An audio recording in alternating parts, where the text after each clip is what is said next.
this looks good on all of us, does it not? It does. Systems, routines, structure, it all sells. It's what we crave. It's what we look for. We want somebody else to give us the blueprint for where we're gonna go next, the exact step, the exact cobblestone color, the exact paint color. But here's the thing. Most of the time, it's not necessarily a structure problem, it's a self-worth problem. And this is the conversation a lot of entrepreneurs don't want to have, because it means getting into the nitty-gritty of who you are, why you believe what you believe. Oftentimes we use the structure, routine, and systems as our gateway drug, as our way of being able to keep ourselves safe and know that, oh, if I just follow this 10-step plan, I'll be fine. Yo, their 10-step plan is not going to work for you the way it's going to work for them, because they're most likely in a different spot than you. They probably may potentially have more experience than you. They may have more followers than you. And we can not continue to have this conversation of these 10-step plans without actually addressing the root issue, which is self-worth. Hey cuties, my name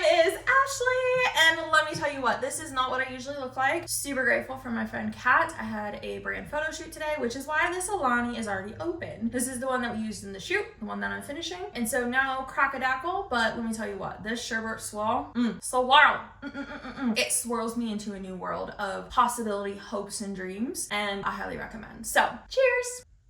If you don't know who I am, my name is Ashley. Obviously, I already said that. I am a mama, entrepreneur, Alani obsessed girly. We like to talk about all things business, growth, and truthfully, I'm just here to help expand you. Expand you in a way that will support you in giving you some new ideas. I think everything that we see on the internet is the same old, same bro marketing kind of vibes. And listen, I have a lot to say about those bro marketer vibes, but that's not today's video. This oftentimes is a huge conversation for people who have ADHD, aka me, because we are constantly looking for something to validate and hold us accountable, looking for essentially the bumpers of being able to just be exactly who we are, exactly who we want to be in the moment.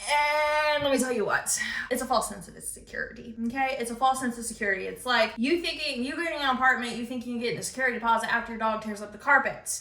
That kind of delulu. Been there, done that. That was a long time ago. And so I really want to talk about why self-worth is actually the driving self-sabotager to why you're not able to hold the structure. If you're like me, you've had all the books, you have all the things, you have all the tools, but why are you actually implementing it? Why are you not taking action upon it? Why do you need somebody else's 10-step plan when you just went through someone else's course on another 10-step plan? I think it's an addiction to figuring out and finding out more, because I think we live in a society where we think that we are broken. We think that we can't have our own ideas. We can't just be successful on our own. We have to do it with somebody else. And while some of those statements can be true in some circumstances, I'd also like to invite you to really think about why this happens. Why you create the plan and then you don't do it. Why you set the goals and then you ghost them by week 2. Why you feel like you know what you constantly want, and at the same time you got the little devil on your shoulder saying, are you sure? Are you sure that's what you want?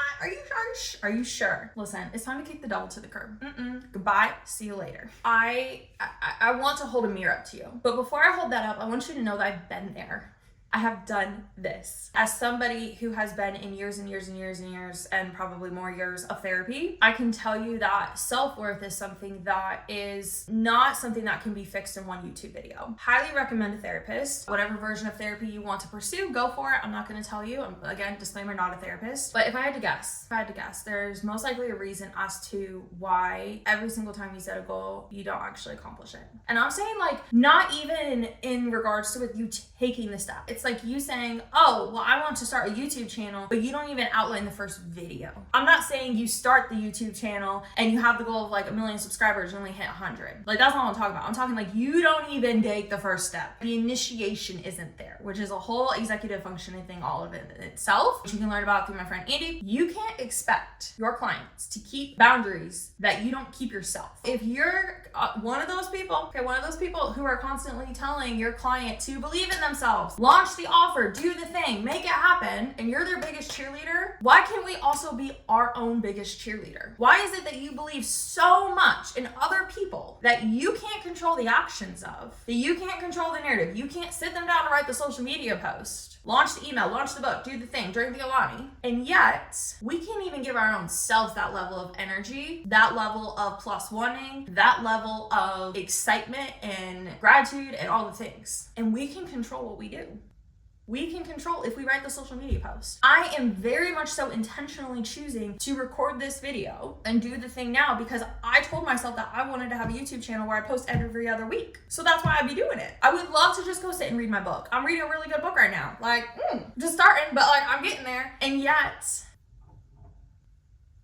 are the dots connecting? Are the dots connecting? If you're still lost, hold on, I'm gonna get you. There's a really good chance that if you're like, I don't know if I have a self-worth issue, I don't know if I'm having an issue with that, deep down, we don't believe that we're worthy of the consistency, the focus, and the freedom. So we sabotage what we build. We use the busyness, the procrastination, the constant tweaking, and they're all forms of you avoiding the root problem. You avoiding sitting in the discomfort of you figuring out whatever it is for you. It totally reflects to your clients. And the way that your clients treat you is a mirror to how you treat yourself. So you can't go along and be complaining about how your clients be doing this, and this, when you be doing this, and this to yourself. If you don't withhold the boundary, why should they withhold the boundary? And not even necessarily towards you, but towards themselves. Why should your client keep the promise to themselves if you don't even keep the promise to yourself? And that is what changed the game for me, is remembering and knowing that like, okay, listen, I'm not trying to be a hypocrite over here. We're gonna say what we're gonna do and we're gonna do it. So how do you do it? That's the biggest thing of like, well, how do you actually do that? Now here's the thing, I'm not saying you need to go and run a 5K tomorrow because you wanna start running. I'm talking about step one, small promises, baby promises. I'm just gonna go for a 5-minute walk. I'm going to write one social media post, not 30, one. When you start to make those small promises, you're gonna start to do basically step two, which is anchor your structure to identity and not obligation. This is who I have become. I am a person who keeps promises to themselves. It's not because I'm obligated to keep this promise to myself. It's because this is part of who I am now. This is part of my identity. And this is where like, habit stacking comes in. The tiny little baby habits, Atomic Habits, the book, same concept, same idea. And I feel like also too is that like, this is a saying that, I don't remember who was the first person who said this to me, but instead of saying I have to, I get to. Every time I write have to, I always am like,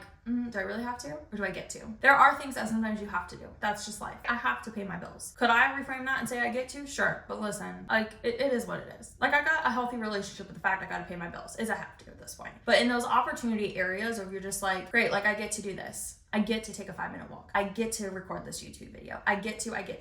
Make it part of your vocabulary. It makes a huge difference. Lastly, I would say step 3, I want you to ask yourself this question. Do I believe I'm worthy of ease, polarity, and consistency, the 3 things that everyone be preaching that they want? Or am I still punishing myself with chaos? I can tell you without a shadow of a doubt that I have punished myself with chaos. I specifically made my life hard because I felt like I had to have it hard. That I didn't deserve for it to be easy. I didn't deserve for flow. I didn't deserve to have people honor my boundaries. I felt that for a very, very long time. And then last year, spring, summer, I read the Boundaries book with the white with the red, Dr. Henry Cloud,